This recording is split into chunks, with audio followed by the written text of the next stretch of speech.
Paisajes imaginarios.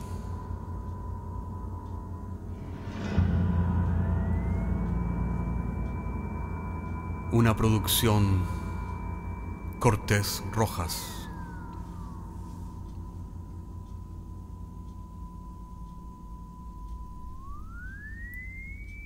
Temporada 11, episodio 8.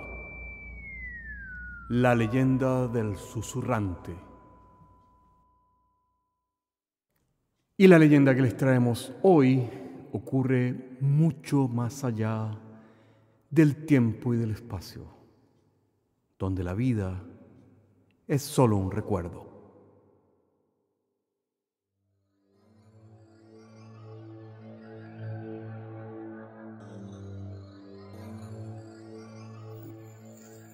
La leyenda cuenta que hace mucho tiempo, en el reino de Celestia, más allá del mar de las sombras, los súbditos de su rey podían morir en paz, acompañados en sus últimos momentos por el susurrante. Cuando llegaba la hora final, los familiares cercanos ataban en la pata de una paloma un saquito conteniendo una moneda de oro y un mensaje con el nombre del moribundo.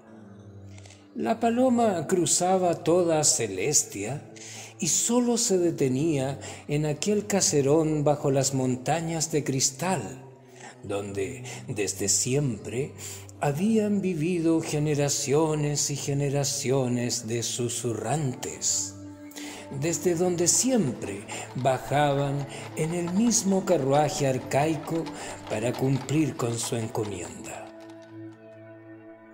Pero aquel día no era cualquier día en Celestia, ya que el que se moría era nada menos que el rey. Las calles del reino, otrora ruidosas y ocupadas, estaban ahora vacías, y lo único que se escuchaba eran las campanas del castillo que tañían lentas y lúgubres. La recámara real no era tampoco la excepción, ya que aunque repleta de caballeros, estos, arrodillados, mantenían un respetuoso silencio. Solo se escuchaba la respiración entrecortada del rey y el crepitar del fuego que venía de la chimenea. El sumo sacerdote de Nemósines trató nuevamente de usar sus poderes de sanación, alzando su báculo sobre el rey. Pero luego de algunos minutos, entonando aquella liturgia sagrada, se dio vuelta derrotado y acercándose al senescal, que se encontraba arrodillado a los pies de la cama, le dijo con voz queda: «No hay nada más que se pueda hacer por su majestad. Ha llegado el momento de llamar al susurrante». El senescal asintió en silencio y se levantó caminando al escritorio. Tomó papel y pluma y escribió el nombre del rey en una tarjeta que estampó con su sello personal, en un lacre de un color rojo intenso. Cogió una moneda de oro de las tantas que estaban en un cofrecito de nácar y que ya no iban a servir al monarca, e introdujo la nota y la moneda en un saquito negro. Tomó entonces la campanilla que estaba también sobre el escritorio y llamó. Al instante entraba en la cámara real uno de los lacayos del rey, que como todos los servidores estaba pendiente de todo lo que estaba pasando en el castillo. «Mande, mi señor». El senescal le pasó el saquito y le dijo: No pierdas tiempo, ve al palomar y toma la paloma más rápida que encuentres, para que lleve este mensaje al susurrante. El sirviente tomó el saquito y salió corriendo hacia la torre donde se encontraban los palomares. Tomó una paloma negra que era la más rápida del palomar y luego de atarle el saquito, la soltó a los cielos nublados de Celestia. La paloma negra se perdió en los cielos sin titubear, como si supiera su cometido en las montañas de cristal. Después de una hora de tensa espera, bajo un cielo gris y nublado que no presagiaba nada bueno, el carruaje, tirado por dos alazanes negros, se recortó claramente contra un horizonte húmedo. El carruaje cruzó las calles de Celestia, bajo la mirada resignada de los súbditos, y se acercó al castillo, pasando sin detenerse por el puente levadizo. Finalmente, se detuvo en los jardines que estaban en la entrada principal. Cuando se detuvo, del interior bajó el susurrante, aquel hombre inconfundible, completamente vestido de negro, que todo súbdito de Celestia reconocía, porque en algún momento había estado en sus casas y en algún futuro incierto también volvería a visitarlas. El susurrante ingresó al castillo sin que los guardias lo detuvieran, porque también lo conocían. Continuó hacia la sala de audiencias, donde lo esperaba ya resignado el senescal. Ambos hombres estrecharon las manos y entraron en la recámara del monarca, donde todos los caballeros y el sumo sacerdote todavía seguían allí, sin moverse. El sumo sacerdote de Nemósines, reconociendo un poder mayor que el suyo, se apartó del lecho del monarca, para así darle paso al susurrante. El susurrante se acercó al rey y lo miró por algunos momentos mientras éste respiraba con aún mayor dificultad. El momento se aproximaba inexorable. Se arrodilló al lado del lecho, acercó sus labios a los oídos del rey y empezó a susurrar aquellas palabras que solo podía escuchar un moribundo en sus últimos momentos. Así pasaron los últimos instantes del rey, en los que toda la corte miraba hipnotizada la escena. El susurrante, entornando y luego cerrando los ojos mientras susurraba, como evocando lo que estaba susurrando, y el rey que le escuchaba. De pronto, el rey esbozó una sonrisa y murió con tranquilidad, sin proferir palabra, pero manteniendo el rictus en sus pálidos labios. Ya cumplida su misión, el susurrante se levantó y cerró los ojos del rey. Sin detenerse a hablar con nadie, volvió a las caballerizas, subió al coche que lo había traído y sin más demora dejó el castillo de vuelta por el camino donde había venido, hacia las montañas de cristal. Aunque solo unos pocos súbditos habían visto con sus propios ojos el paso del carruaje del susurrante, al otro día la noticia de la muerte del rey se había rápidamente esparcido como pólvora encendida por toda Celestia y más allá. En todas las viviendas del reino se habían colgado aquellos estandartes a media asta y se habían puesto en las ventanas gruesas cortinas negras de brocato.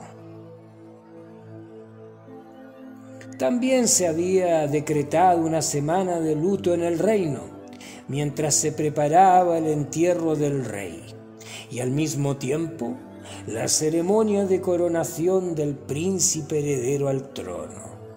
Pero más allá de Celestia, en su caserón, a los pies de las montañas de cristal, nada de eso le importó al susurrante. Vestido como siempre de un riguroso negro, el susurrante contemplaba en silencio las llamas que venían de su chimenea, sentado en el sillón de su estudio. Los más de 30 años que llevaba cumpliendo su deber también habían dado fruto económico, y el caserón donde vivía en soledad era fastuoso e imponente. Llevaba años susurrando en los oídos de reyes de muchos reinos y sumos sacerdotes, y años susurrando en los oídos de los pobres y ricos de Celestia, porque la muerte no respeta al pobre o al poderoso, y siempre llega el momento en que la partida de ajedrez se termina. Llevaba años susurrando como antes lo había hecho su padre y su abuelo, que en un tiempo anterior habían vivido y luego muerto en el mismo caserón a los pies de las montañas de cristal. De hecho, la primera vez que su padre había susurrado había sido en los oídos de su abuelo, y la primera vez que él había susurrado había sido en los oídos de su padre. Siempre había recordado con lujo de detalle aquel momento y también los susurros que había pronunciado en los oídos de su padre, aunque hubiera pasado el tiempo, la vida y los recuerdos.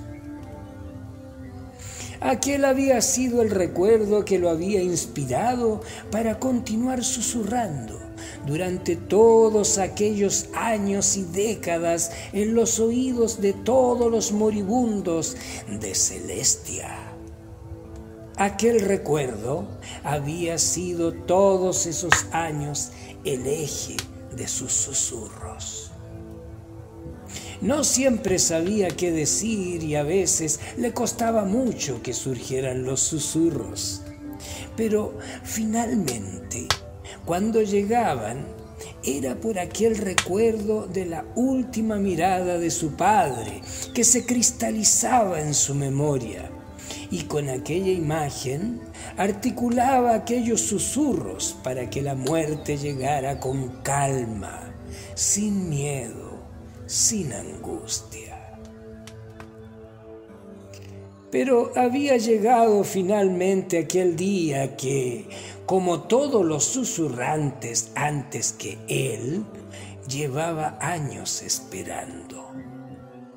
Sabía que era inevitable como lo era el paso del tiempo y de la vida, porque con cada vida que había ayudado a soltar con sus susurros, cada vez algo en él desaparecía. Al principio habían sido aquellos detalles nimios. Así, después de asistir con sus susurros a un moribundo, había olvidado algunos rostros irrelevantes, tal vez fragmentos de su infancia o aquellas melodías que solía disfrutar en su estudio cuando no estaba de servicio tocando el clavicordio. Luego, habían empezado a perder cosas más esenciales.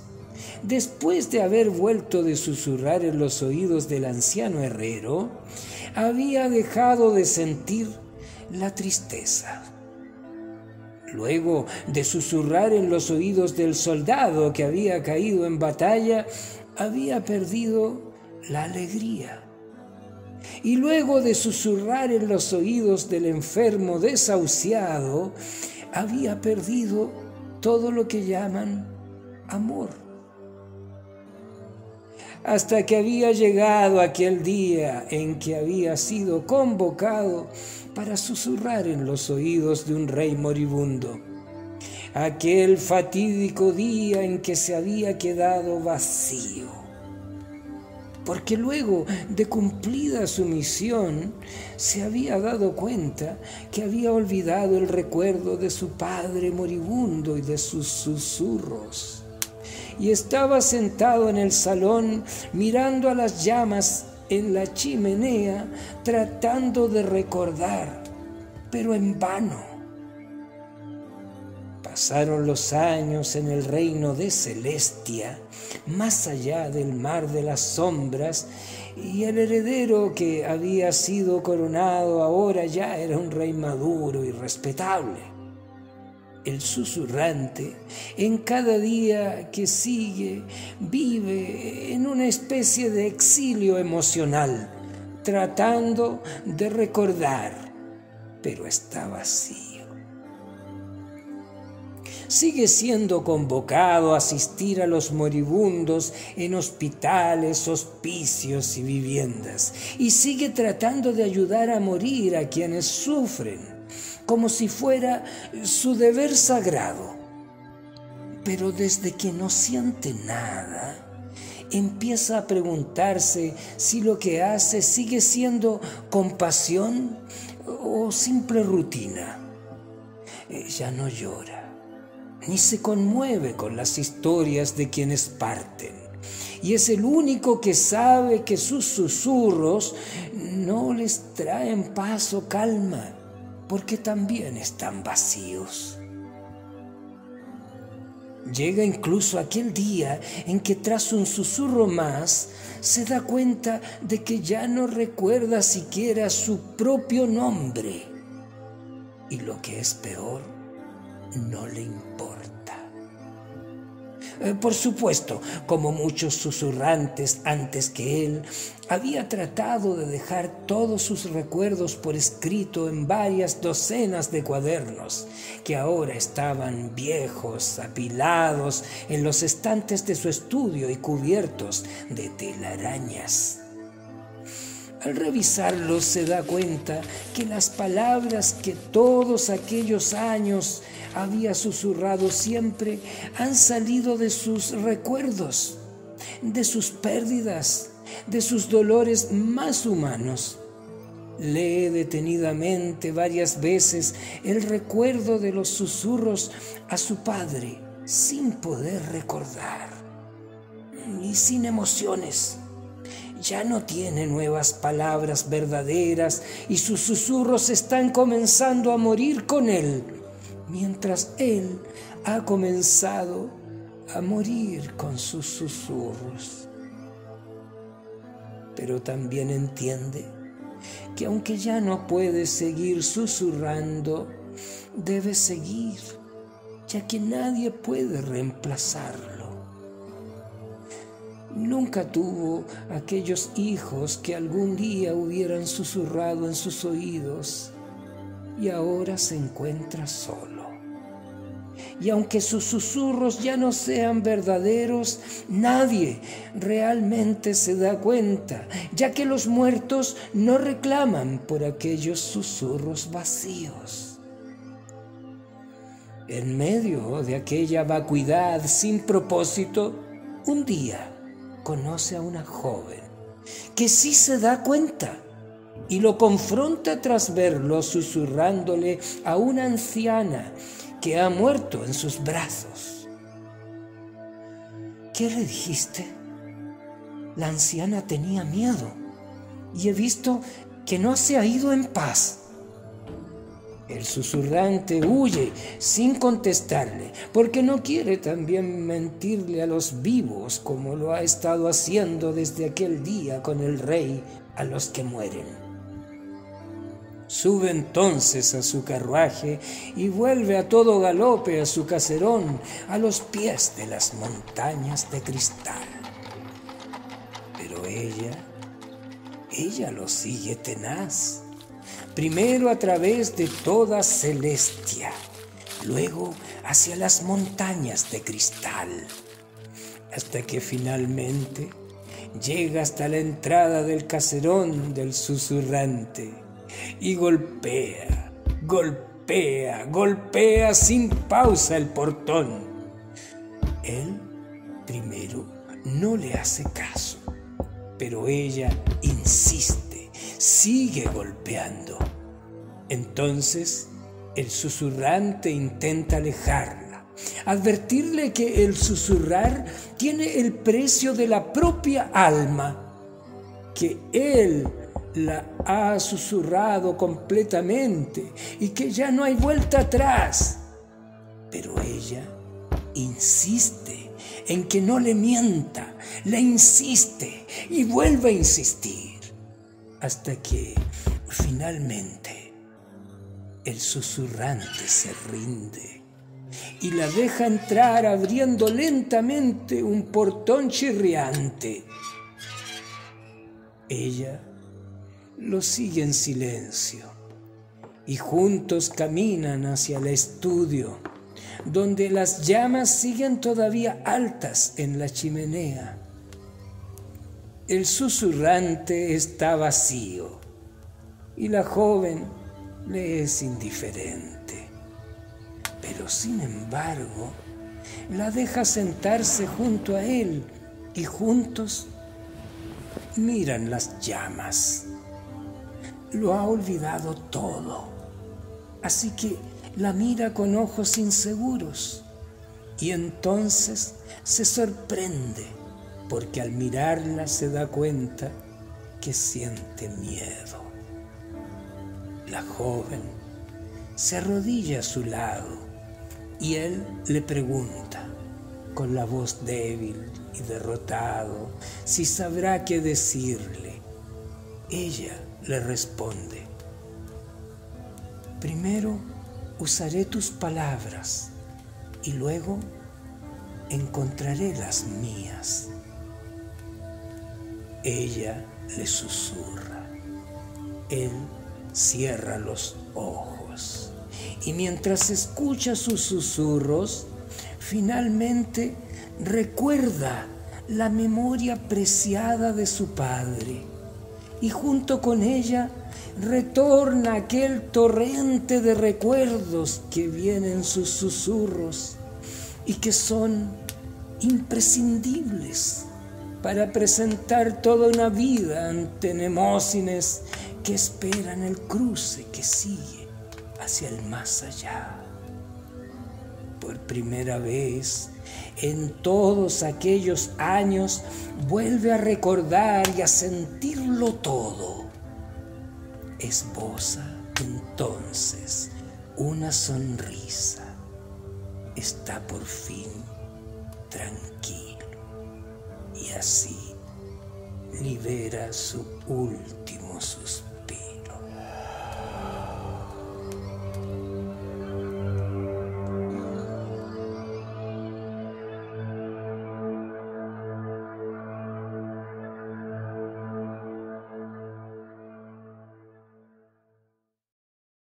Finalmente, la vida son solo los susurros de nuestros recuerdos, aquellos que solo van y que nunca vuelven. Hasta la próxima semana.